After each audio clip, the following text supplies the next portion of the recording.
So we're going to go ahead and do a quick video here on vectors and pretty much everything that we need to know about them for this general physics level. This doesn't necessarily apply to higher level type mathematics where you start to learn that vectors are a different thing, but we need to start differentiating a different type of number. And so the main idea here is vectors. Now, the numbers you're probably mostly used to are called scalars, okay? And these scalar numbers, they do exactly what they say. They simply scale other numbers. These are like your coefficients out in front of your equations and stuff like that. But they basically they basically have a size, a magnitude. Think absolute value, a magnitude, um, but they don't have a direction. But no direction. All they do is just tell you how big something is. Uh, some examples of this could be like the speed of your car. If you look at the speedometer on your car, your speed. Something else could be mass. You have 25 kilograms of something. There's no direction to these things. They're just full numbers. One that kind of changes in the future, but for our level, we still count as a scalar is time. You know, 36 seconds and stuff like that. Later on, that doesn't quite stay that way. It becomes a part of a vector, not really a vector into itself, but part of one. And then we have something a little different. We have vectors. And as far as we're concerned, we're going to treat vectors essentially as a number, a quantity that has magnitude, just like a scalar does, magnitude with a direction. So this could be something along the lines of just having speed and your direction. So you're in your car, you're driving, you look at your speedometer, it reads 15 miles per hour. If you just read that number, that's just a scalar.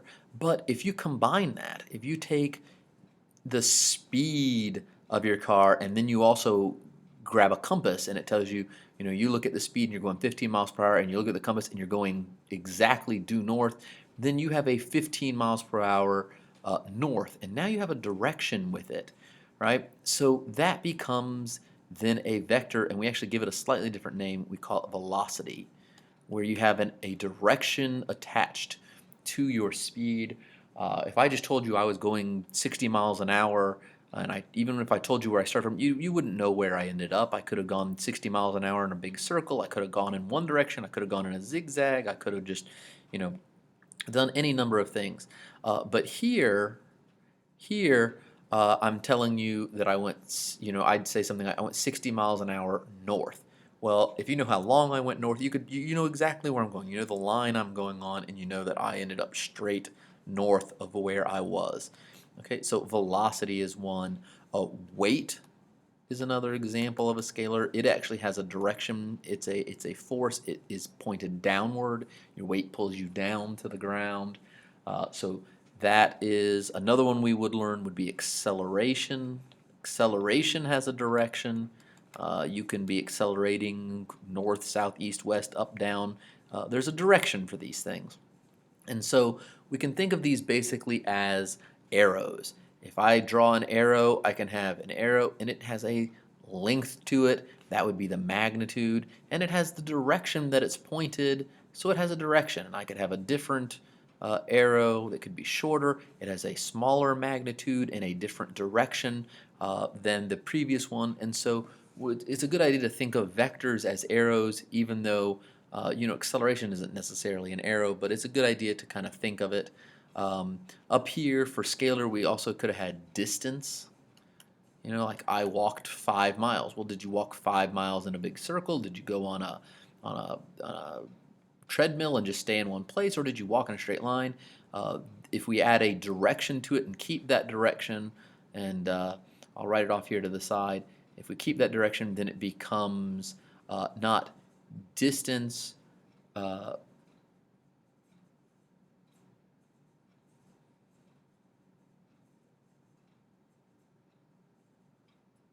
not distance, but displacement. Sorry, I don't know why I forgot that word there for a second. Displacement. Okay, and this one would have a direction associated it. So I could say, oh, all right, I ran 20 miles. Well, I have no idea where you ended up. I just know it's within 20 miles of where you started. Here I said, I ran 20 miles northeast.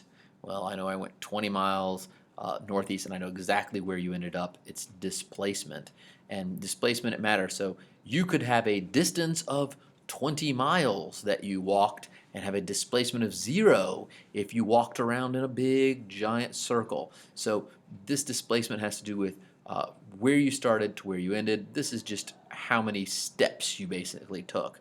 All right, so we'll talk more about the difference between those when we actually get into doing that kind of stuff. But just for now, this is just some examples of different scalars and vectors and what the difference is between these two very important ideas, scalar, vector. Scales things, has a magnitude and a direction, not just a magnitude up here. One of the big things we can do with these vectors is we can add them. Now, if you're adding scalars, it's really easy. 7 grams plus 3 grams is 10 grams. But if you're adding vectors, that's not necessarily the case. So if I have something like 7 meters, thinking in displacement with a direction to it, plus 3 meters, my total displacement does not necessarily, so not necessarily, well, that just means not. It might equal 10. It might equal 10, but it doesn't necessarily have to actually equal a displacement of 10. And so if you want to think about this, we can just draw this out. Let's say I walked 7 meters this way, 7 meters, and then I turned and I walked 3 meters this way. I know I didn't get those exactly to scale. My 7-meter one should be longer. Should try and make these to scale. And I look at this and I say, all right, well, what's my displacement? Well, displacement is straight from where you started, your start, to where you end. And if I look at these two vectors and I add them up like this, well, right where I started to where I ended, this essentially makes a triangle here. And this vector that I drew in here, this other arrow, is what is known as the resultant. All right, resultant. It's when you add two vectors together. And if I look at this, this is not 10. This is not 10 because this hypotenuse is definitely not 10. Even if this is at a right angle here, then we could do Pythagorean theorem and do 7 squared plus 3 squared. Right? So 7 squared is 49 plus 3 squared is 9, and take the square root of that, and we're basically taking the square root of a number that's right near 60, and I want to get you an exact number here, so I grab my calculator, and so I've got 49 plus 9, that gives us our 58, and then when we square root it, we've got 7.6, maybe a 2 we could add on the end because it would round up to 7.61577 on my calculator. But this would be then that many meters. That's how far away you would be in a straight line from where you started. It would definitely not be 10 meters away. The only way it would be 10 meters away is if this 3 meters had been in a straight line continuing on the end of that 7 meters. Like if it had come out this way and been the 3 meters here, then we'd be 10 meters away from where we started, and it would look like it added like the scalar, but it didn't. So if we look at this path, we walked a total distance, like if we walked this, we walked a total distance of 10 meters, but our actual displacement, the vector resultant, the addition of these two vectors, is not 10 meters, it is less than 10 meters. 10 meters is more like the maximum it could be. And we could have even walked 7 meters this way and 3 meters back this way, in which case we would have been 4 meters away from where we started, and that would be the resultant. It's basically a vector that represents the sum. It's a vector sum of other vectors, 2 or more other vectors, okay? And then we call that our resultant.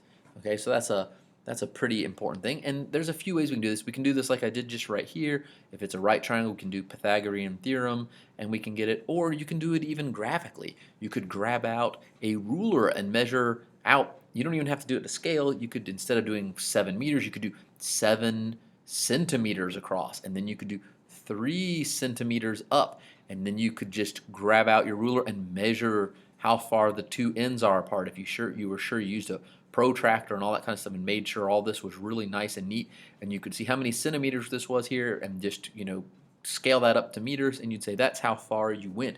So you could do this graphically as well as just doing it mathematically like I did there. And we'll get some practice done on doing it graphically later. There are some properties that go along with these vectors. Some of the things you can do with them, like for example, you can move vectors around. You can move them as long you can move them really anywhere. Move them anywhere as long as you don't stretch them. In other words, or compress them. If you don't stretch them or compress them, you don't change their length, you don't stretch them or rotate them. So I could have a vector, say, that was right here, and I could take that vector and I could just grab a hold of it. This is the tail end of it. I could grab that tail. We call this the tip here, the tail and tip, and I could just slide it over to here and put it right there. And it has the same length and it's at the same angle. Pretend I drew them at the exact same length and the same angle. And then these are both the same vector. So I could label this is vector A and this is vector A, and they're the same vector. If I were to take and rotate that vector, even keeping its length the same, then this is no longer the same vector. This would have to be some new other vector B. Okay, now we want to also add something on here, is that when I'm putting these variables down for these vectors, how do you know it's a variable? How do you know this variable is a vector and not just some scalar?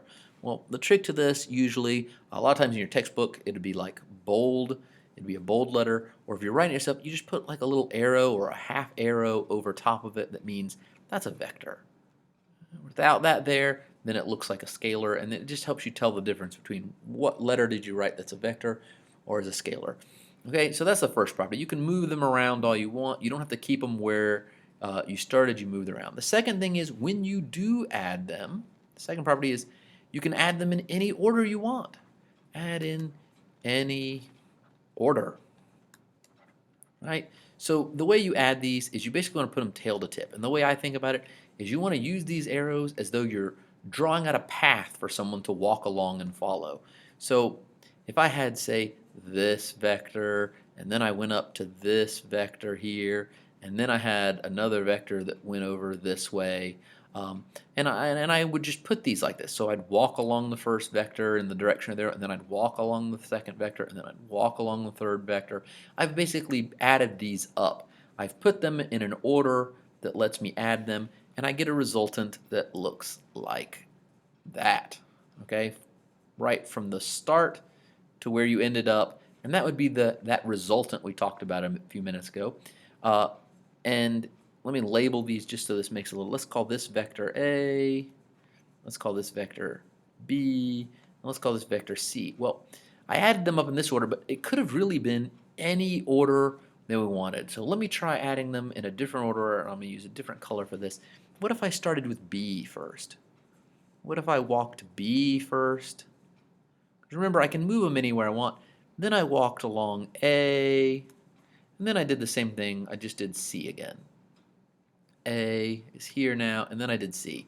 So instead of doing A plus B plus C, so A plus B plus C, and these are all vectors, I changed the order, and I did B plus A plus C, right? I did that, and I got this. And if you notice, I ended up at the exact same spot. I ended up right here at my end. Remember, this was my start, and I ended up at the same ending point here. So if I had walked that, I'd get to the same end place, which means that these two things, they're equivalent. They are equal to each other. A plus B plus C equals B plus A plus C. You can add them in any order, and if you try it, you could see that you could do C plus B plus A, and the order just isn't going to matter. So you can do that all you want. The next thing is, other than adding vectors, we can also subtract vectors, and you can subtract them in any order you want. Now, well, how do you go about subtracting them? Well, remember that you can subtract them. Remember that subtraction is really just addition of a negative. So if I have vector A here, let's say, I know I'm using A a lot, and then we have vector B, and I want to do A plus B, I do what I did before. I line them up in a walkable path, A, then B, and I get that resultant, A, B, and that's the thing. And I could have done B, then A, and I would end up in the same spot, and I get that resultant. This resultant here, we'll call it R, vector R, that resultant. But what if I wanted to do A minus B? What if I wanted A minus B? You know, what is that one going to be? Well, if you think about it, minus B is really, this is just A plus negative B. Just like with regular numbers, with regular old scalar numbers you're used to, it's addition of a negative. And the way you do negative B is pretty simple. It's exactly the same as B, just pointed the other way. You just put the arrow on the other end, and this is minus B. And so then I just go about adding them just like normal. Here's A, and here's minus B.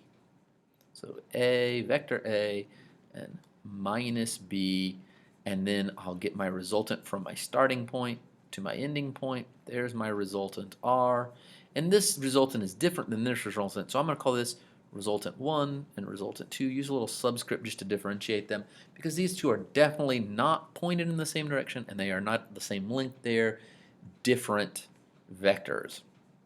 The next and last thing we can do with vectors is we can multiply them by scalars. Okay, there are of course more rules than just here. You can actually, there are ways to multiply vectors together and stuff like that, but none of that we need to worry about right now. Those can get kind of complicated. But we can multiply by a scalar.